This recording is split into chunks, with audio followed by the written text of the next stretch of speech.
Hello guys, இன்னைக்கு காலகட்டத்தில் எல்லாருக்கிட்டையுமே இருக்க வேண்டிய ஒரு முக்கியமான பண்பு என்னன்னா தலைமைத்துவ பண்பு, அதாவது லீடர்ஷிப் குவாலிட்டி. இது பெரிய அரசியல்வாதிங்க கிட்டையும் பெரிய பிசினஸ் பண்றவங்க கிட்டையும் பெரிய பெரிய சக்சஸ்ஃபுல்லான நபர்கள் கிட்ட மட்டும்தான் இருக்கும். நம்மள மாதிரி சாமானிய மக்களுக்கெல்லாம் தலைமைத்துவ பண்பு தேவையில்லை அப்படின்னு நிறைய பேர் நினைச்சுக்கிட்டு இருக்காங்க. ஒருவேளை நீங்க அப்படி நினைச்சுக்கிட்டு இருந்தீங்கன்னா அந்த நினைப்பை இப்பவே தூக்கி போடுங்க.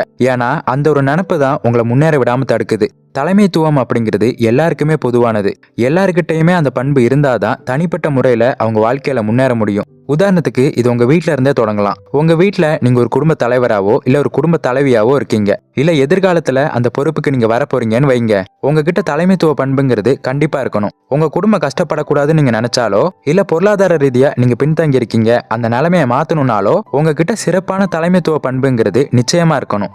ஏன்னா இது இல்லைன்னா நீங்க இது வரைக்கும் எந்த மாதிரியான கஷ்டத்தை அனுபவிச்சுக்கிட்டு இருக்கீங்களோ அதே கஷ்டத்தை தான் நீங்க திரும்ப திரும்ப அனுபவிக்க வேண்டியிருக்கும். ஸோ இது உங்களை மட்டும் பாதிக்காது, உங்க குடும்பத்திலேருந்து வரக்கூடிய அடுத்த தலைமுறையினருமே இது பாதிக்கும். அதே மாதிரி வெளியிலிருந்து ஏதாவது உங்க வீட்டுக்கு பிரச்சனை வருது, இல்ல நீங்க வேலை பார்க்குற இடத்துல ஏதாவது ஒரு சிக்கல் வருது அப்படின்னா அது எல்லாத்தையுமே நீங்க ஒரு நம்பிக்கையோட எதிர்கொள்றதுக்கும் அந்த விஷயத்தை நீங்க வென்று வரதுக்கும் இந்த தலைமைத்துவ பண்பு முக்கியமா தேவைப்படுது. இப்படி உங்க வாழ்க்கையவே அடுத்த கட்டத்துக்கு முன்னேற்றி கொண்டு போகக்கூடிய இந்த தலைமைத்துவ பண்பை எப்படி அதிகரிக்கலாங்கிறதுக்கான 11 விஷயங்களை தான் இன்னைக்கு நம்ம பார்க்க போறோம். ஸோ ஸ்கிப் பண்ணாம இந்த வீடியோ ஃபுல்லா பாருங்க.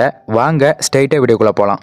முதல் விஷயம் சுய கட்டுப்பாடு, அதாவது செல்ஃப் கண்ட்ரோல். ஒருத்தனால தன்னையே கட்டுப்படுத்திக்க முடியலனா ஒருபோதும் அவனால மற்றவங்களை கட்டுப்படுத்த முடியாது. ஃபார் எக்ஸாம்பிள், உங்ககிட்ட டைம் மேனேஜ்மெண்ட் ஸ்கில் சுத்தமா இல்லை, அதாவது நீங்களே ஆஃபீஸுக்கு லேட்டாக தான் வரீங்க, நீங்களே ஒவ்வொரு விஷயத்தையும் லேட்டாக தான் சப்மிட் பண்றீங்க அப்படின்னா இது மாதிரி நீங்க இருந்துகிட்டு மற்றவங்க கிட்ட போய் நீ இந்த டேட்டுக்குள்ள சப்மிட் பண்ணணும், ஆஃபீஸுக்கு இந்த டைம்குள்ள கரெக்டாக வந்துடணும் அப்படின்னு நீங்க ஆர்டர் போட்டாலுமே அதை மற்றவங்க மதிக்க மாட்டாங்க. இவரே லேட்டாக தான் வராரு, இவரே முன்ன பின்ன தான் கொடுக்குறாரு, நம்மளும் லேட்டாக வருவோம், நம்மளும் லேட்டாக கொடுப்போம் அப்படின்னு உங்களுக்கும் உங்க வார்த்தைக்கும் மதிப்பு கொடுக்காம தான் போவாங்க. இதுவே நீங்க ஒரு செல்ஃப் கண்ட்ரோல் உள்ள நபரா இருக்கீங்க, உங்க ஒர்க்கை நீங்க கரெக்டா முடிக்கிறீங்க, எல்லா விஷயத்தையுமே நீங்க கரெக்டா ப்ராப்பரா இருந்தீங்க அப்படின்னா உங்களையே அவங்க ஒரு எக்ஸாம்பிளா எடுத்துக்கிட்டு உங்களை அப்படியே ஃபாலோ பண்ணுவாங்க. நீங்க சொல்லக்கூடிய ஒவ்வொரு வார்த்தைக்கும் உங்களுக்கும் மதிப்பு கொடுத்து நீங்க சொல்றதை செஞ்சா தான் நமக்கு ஒரு மரியாதை கிடைக்கும் அப்படிங்கிற ஒரு எண்ணம் அவங்களுக்குள்ள வந்துடும். இதனாலேயே நீங்க சொல்ற ஒவ்வொரு விஷயத்தையும் அவங்க பின்பற்றுவாங்க.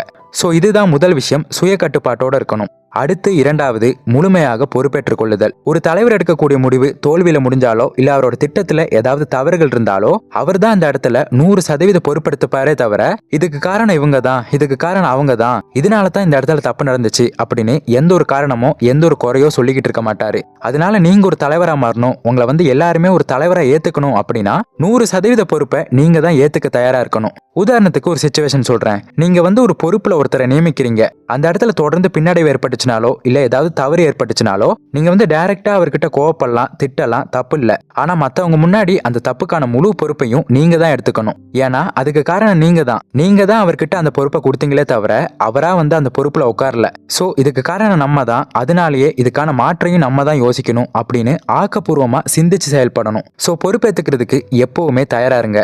மூன்றாவது, அறிவார்ந்த நபராக இருத்தல். லீடர்ஸ் ஆர் ரீடர்ஸ் அப்படின்னு சொல்லுவாங்க. அதாவது எந்த ஒரு தலைவரா இருந்தாலுமே இது வரைக்கும் நான் கத்துக்கிட்டது போதும், இதுக்கு மேல எனக்கு எதுவுமே தேவைப்படாது அப்படின்னு ஒருபோதும் நினைக்க மாட்டாங்க, இருக்கவும் மாட்டாங்க. ஒவ்வொரு நாளும் அவங்கள மேம்பட்ட நபரா மாத்திக்கிறதுக்கு என்னெல்லாம் கத்துக்கணுமோ அதை ஒவ்வொரு நாளும் செஞ்சுக்கிட்டே வருவாங்க. அவங்கள சுத்தி இருக்கக்கூடிய மக்களை புரிஞ்சுக்கிறதுக்கு அவங்க முயற்சி செய்வாங்க. அந்த துறை சார்ந்த அறிவை வளர்த்துக்கிறதுக்கு அவங்க தொடர்ந்து முயற்சி செஞ்சுக்கிட்டே இருப்பாங்க. இப்படி அவங்கள ஒவ்வொரு நாளும் மேம்படுத்திக்கிறதுக்கான முயற்சிகளை செய்வாங்களே தவிர அவங்க கத்துக்கிறத எப்பவுமே நிறுத்த மாட்டாங்க. அதனால நீங்க ஒரு தலைவரா இருக்கணும்னு நினைச்சீங்கன்னா தினசரி புது புது விஷயங்களை கத்துக்கிறத ஒரு பழக்கமாவே வச்சுக்கோங்க. உங்க துறை சார்ந்த அறிவை தினமும் மேம்படுத்திக்கிட்டே வந்தாதான் நீங்க உங்க தலைவர் பதவியை தொடர்ந்து நீட்டிக்கவோ இல்ல ஒரு தலைவராகவோ உருவாக முடியும். சோ தொடர்ந்து ஒவ்வொரு நாளும் கத்துக்கிட்டே இருங்க. அடுத்து நாலாவது விஷயம், சீராக திட்டமிடும் திறன். நான் ஒரு விஷயத்த சொல்றேன், அதை கண்ணை மூடி இமேஜின் பண்ணுங்க. நீங்க ஒரு கம்பெனி ஸ்டார்ட் பண்றீங்க. ஸ்டார்ட் பண்ண முதல் நாளே உங்க கம்பெனிக்கு வேலைக்கு வந்திருக்க அந்த ஸ்டாஃப் கிட்ட நீங்க மோட்டிவேஷனலா ஒரு ஸ்பீச் கொடுக்குறீங்க. அங்க நீங்க என்ன சொல்றீங்கன்னா, இன்னும் ஒரு வருஷத்துல மிகப்பெரிய வளர்ச்சி அடைஞ்ச நிறுவனமா நம்ம நிறுவனம் பேர் வாங்கணும், அதுக்காக நம்ம எல்லாருமே தொடர்ந்து கஷ்டப்பட்டு உழைக்கணும் அப்படின்னு நீங்க மோட்டிவேஷனலா பேசி அவங்க வேலைக்கு அனுப்புறீங்க. இப்படி நீங்க மோட்டிவேஷனலா பேசி அவங்களுக்கு தொடர்ந்து ஒர்க் கொடுத்துக்கிட்டே இருந்தீங்கன்னா அதனால மட்டுமே அவங்க ஒர்க்கை முடிச்சிருவாங்களா, ஒரு வருஷத்திலேயே உங்க கம்பெனி மிகப்பெரிய வளர்ச்சி அடைஞ்சிருமா அப்படின்னு கேட்டா கண்டிப்பா கிடையாது.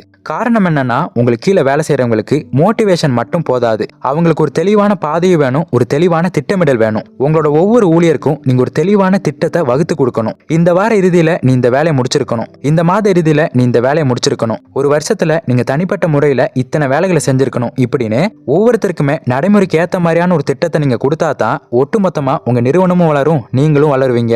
அதை விட்டுட்டு எந்த ஒரு திட்டமும் இல்லாம நீங்க பாட்டுக்கு ஒர்க் பண்ணுங்கன்னு சொல்லிக்கிட்டு இருந்தீங்கன்னா எந்த ஒரு முன்னேற்றமும் ஏற்படாது.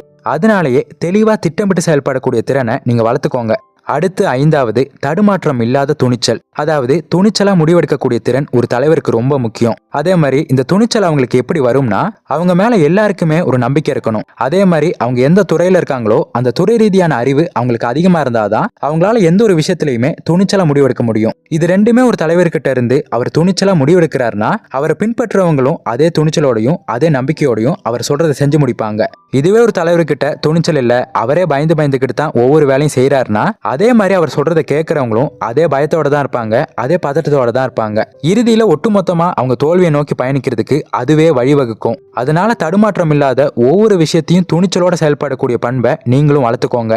6வது விஷயம், நியாய உணர்வு. ஒரு தலைவர் எல்லாருக்கிட்டையுமே நியாயமாவும் பொதுவாகவும் இல்லைன்னா அவர் எல்லாருக்கிட்ட இருந்தும் அவரோட மரியாதையை கூடிய சீக்கிரமா இழக்க போறாருன்னு அர்த்தம். காரணம் என்னன்னா, ஒருத்தர்கிட்ட மட்டுமே நீங்க அதிகமா சலுகை கொடுக்குறீங்க, அவர்கிட்ட மட்டுமே ரொம்ப இனிமையா நடந்துக்கிறீங்க, ஆனா இன்னொரு சைட்ல நீங்க ரொம்ப கடுமையா நடந்துக்கிறீங்க, பாரபட்சமே பார்க்க மாட்டேங்கிறீங்க. அப்படின்னா நீங்க யாருக்கு அதிக சலுகை கொடுக்குறீங்களோ அந்த உறுப்பினர்கள் அவங்க வேலையை ஒழுங்காவும் செய்ய மாட்டாங்க, உங்களை ஏமாத்திட்டு போயிடுவாங்க.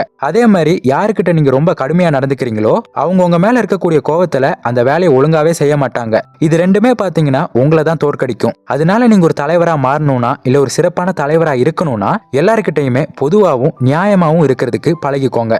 அடுத்து 7வது, புரிதல். நீங்க ஒரு லீடரா உருவாகணும்னா உங்ககிட்ட இருக்க வேண்டிய ஒரு முக்கியமான பண்பு தான் புரிதல். அதாவது உங்க கூட இருக்கிறவங்களோ இல்ல உங்க துறையில இருக்கிறவங்களோ அவங்கள பத்தின ஒரு நல்ல புரிதல் உங்ககிட்ட இருக்கணும். அவங்க கிட்ட என்னென்ன பிரச்சனைகள் இருக்கு, அவங்க என்ன எதிர்பார்க்கறாங்க அதை நீங்க தெரிஞ்சுக்கணும். அவங்கள நீங்க முழுமையா புரிஞ்சுக்கிட்டா மட்டும்தான் அவங்களோட பிரச்சனைகளை நீங்க தீர்த்து அவங்க மத்தியில ஒரு மதிப்புமிக்க நபரா நீங்க உருவாக முடியும். சோ உங்க இடத்துல இருந்து மட்டும் யோசிக்காம அவங்க இடத்துல இருந்து கொஞ்சம் யோசிச்சு எல்லாரையுமே புரிஞ்சுக்க ட்ரை பண்ணுங்க.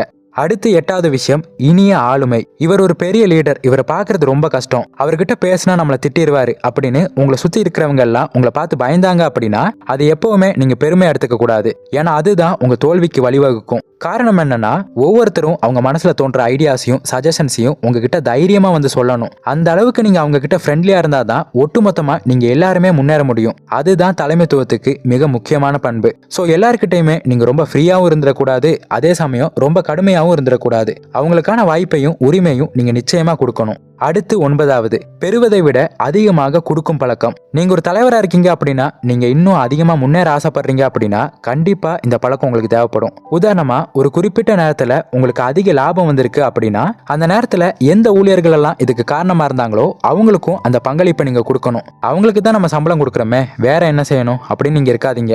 அந்த லாபத்தை நீங்க கொடுக்கலனா கூட பரவாயில்ல, அதுக்கு பதிலா அதுக்கு யார் காரணமோ அவங்க கூட போய் பேசி அவங்கள பாராட்டுங்க. அதிகபட்சம் போனா இதுக்கு ஒரு 10 நிமிஷம் தான் ஆகும். அவங்க கூட உட்காந்து ஒரு லஞ்ச் சாப்பிடலாம், ஒரு 10 நிமிஷம் டைம் ஸ்பெண்ட் பண்ணலாம். இது எல்லாமே பாத்தீங்கன்னா அவங்களை இன்னும் என்கரேஜ் பண்ணும். இதனால மத்தவங்களும் என்ன நினைப்பாங்கன்னா, நம்மளும் அடுத்த வாட்டி அவரோட உட்காந்து சாப்பிடணும், அவரோட பேசணும், அவர் வந்து நம்மளை பாராட்டணும் அப்படின்னு அவங்க பண்ணக்கூடிய ஒர்க்கை இன்னும் சிறப்பா பண்ண ஆரம்பிப்பாங்க. இது எல்லாமே பாத்தீங்கன்னா நீங்க ஒட்டுமொத்தமா முன்னேறதுக்கு மிகப்பெரிய அளவுல வழிவகுக்கும். அடுத்து 10வது, விரைவில் முடிவெடுக்கும் திறன். தீர்மானங்களை மேற்கொள்வதில் தடுமாறும் நபர்கள் தாங்கள் உறுதியானவர்கள் அல்ல என்பதை வெளிப்படுத்துகின்றனர். அதாவது நீங்க ஒரு முடிவெடுக்கும் போது தடுமாற்றம் இல்லாம ஒரு பய உணர்வு இல்லாம அதை தைரியமா நீங்க எடுக்கணும். அதுல ஏதாவது தவறு இருக்குன்னா கூட பரவாயில்ல, அதை திருத்திக்கலாம். ஆனா சூழ்நிலைகளை பொறுத்து அதுக்கு ஏத்த மாதிரி முடிவெடுக்கக்கூடிய திறன் நமக்கு ரொம்ப முக்கியம். ஏன்னா இதுதான் பல நேரங்கள்ல பல சூழ்நிலைகள்ல உங்க நிறுவனத்தை காப்பாத்தும். அதனாலேயே தடுமாற்றம் இல்லாத விரைவா முடிவெடுக்கக்கூடிய திறனை நீங்க வளர்த்துக்கோங்க.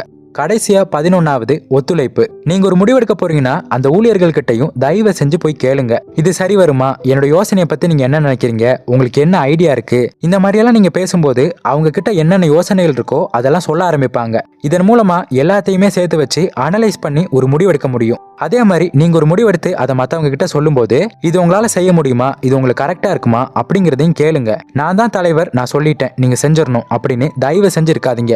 எல்லாரு கூடயும் ஒத்துழைச்சு அவங்களோட கருத்தையும் நீங்க கேட்டு பயணிக்கும் போது தான் நீங்க தொடர்ந்து வெற்றிகரமா இருக்க முடியும், நீண்ட நாட்களுக்கு வெற்றிகரமா இருக்க முடியும். ஸோ அவ்வளோதான். நீங்களும் ஒரு தலைவராக மாறணும்னு ஆசைப்பட்டீங்கன்னா இப்போ பார்த்த 11 விஷயங்களையும் உங்கள் வாழ்க்கையில் நடைமுறைப்படுத்துங்க. கண்டிப்பாக உங்கள் வாழ்க்கையில் ஏதாவது ஒரு சூழ்நிலையில் இது உங்களுக்கு உதவியாக இருக்கும். ஸோ இந்த வீடியோ உங்களுக்கு யூஸ்ஃபுல்லாக இருந்திருக்கும் நம்புறேன். அப்படி யூஸ்ஃபுல்லாக இருந்தால் இந்த வீடியோக்கு லைக் பண்ணுங்க, உங்கள் ஃப்ரெண்ட்ஸ் அண்ட் ஃபேமிலி மெம்பர்ஸுக்கு ஷேர் பண்ணுங்க. அப்புறம் மறக்காம நம்ம சேனலை சப்ஸ்கிரைப் பண்ணிட்டு பக்கத்தில் உள்ள பெல் ஐக்கானை கிளிக் பண்ணிக்கோங்க. இன்னொரு இதே மாதிரியான ஒரு யூஸ்ஃபுல்லான இன்ஃபர்மேஷனோட உங்களை வந்து மீட் பண்ணுறேன். தேங்க்ஸ் ஃபார் வாட்சிங்.